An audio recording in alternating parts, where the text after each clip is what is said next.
Hello, and welcome to today's Oil for the Journey reading. I am your journey reader, Denise Denton Mitty, and as always, our readings follow the Ignite the Truth, Bridges for Peace Bible reading plan. I'll be reading for you today Job chapters 40 through 42. Job chapter 40. The Lord said to Job, "Will the one who contends with the Almighty correct him? Let him who accuses God answer him." Then Job answered the Lord, "I am unworthy. How can I reply to you? I put my hand over my mouth. I spoke once, but I have no answer. Twice, but I will say no more." Then the Lord spoke to Job out of the storm. "Brace yourself like a man. I will question you, and you shall answer me. Would you discredit my justice? Would you condemn me to justify yourself? Do you have an arm like God's? And can your voice thunder like his? Then adorn yourself with glory and splendor and clothe yourself in honor and majesty. Unleash the fury of your wrath. Look at all who are proud and bring them low. Look at all who are proud and humble them. Crush the wicked where they stand. Bury them all in the dust together. Shroud their faces in the grave. Then I myself will admit to you that your own right hand, can save you. Look at Behemoth, which I made along with you, and which feeds on grass like an ox. What strength it has in its loins, what power in the muscles of its belly. Its tail sways like a cedar, and sinews of its thighs are close knit. Its bones are tubes of bronze, its limbs like rods of iron. It ranks first among the works of God, yet its maker can approach it with his sword. The hills bring it their produce, and all the wild animals play nearby. Under the lotus plants it lies, hidden among the reeds in the marsh. The lotuses conceal it in their shadow. The poplars by the stream surround it. A raging river does not alarm it. It is secure, though the Jordan should surge against its mouth.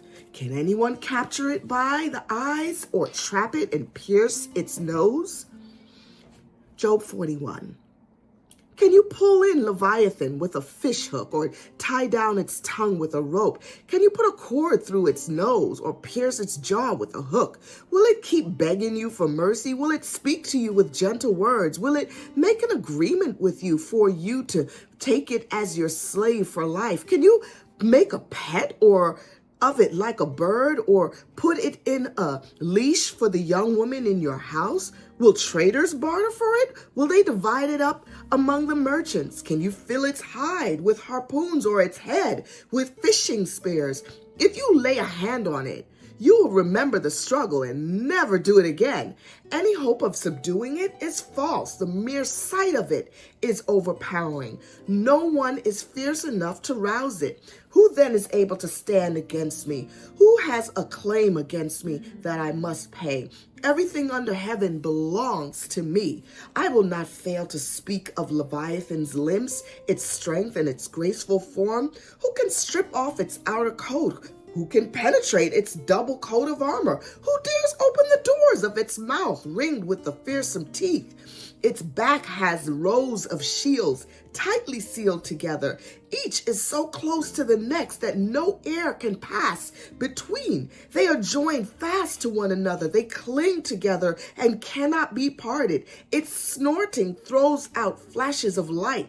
Its eyes are like the rays of dawn. Flames stream from its mouth. Sparks of fire shoot out. Smoke pours from its nostril as from a boiling pot over burning reeds.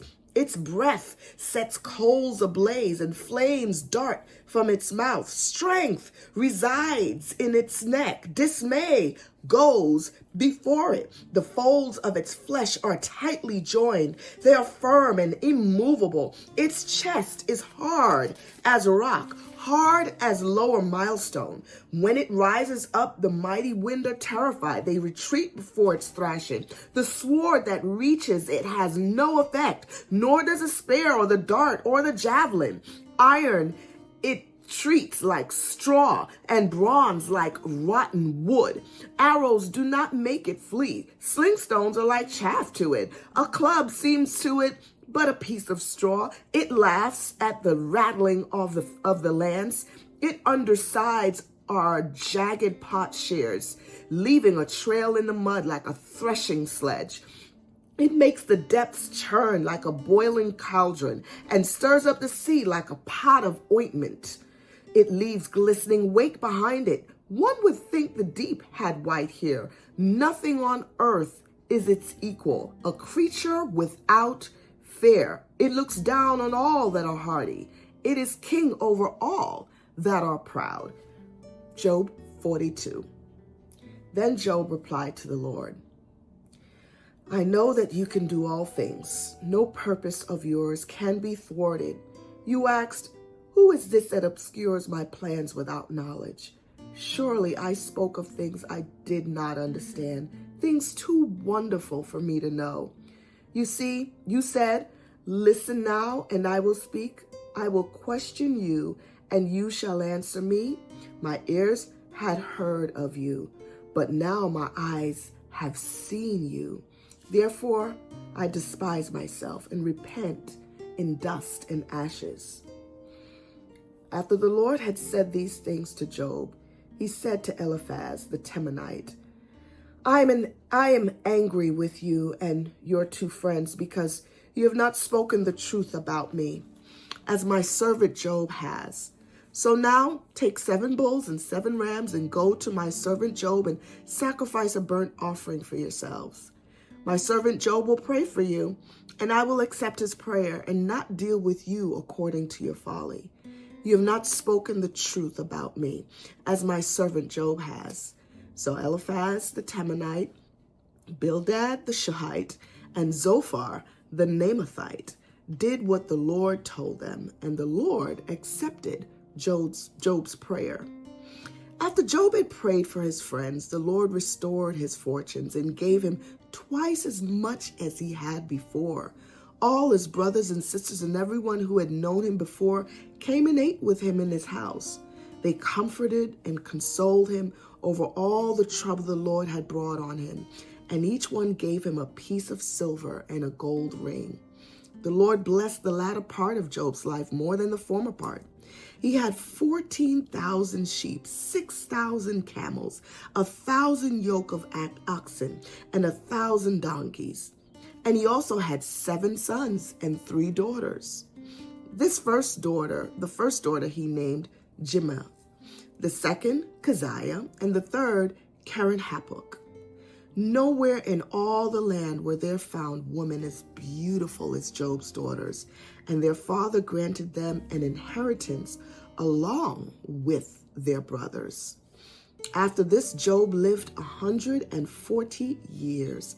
He saw his children and their children to the 4th generation. And so Job died, an old man and full of years. May God bless the readers and hearers of his holy word.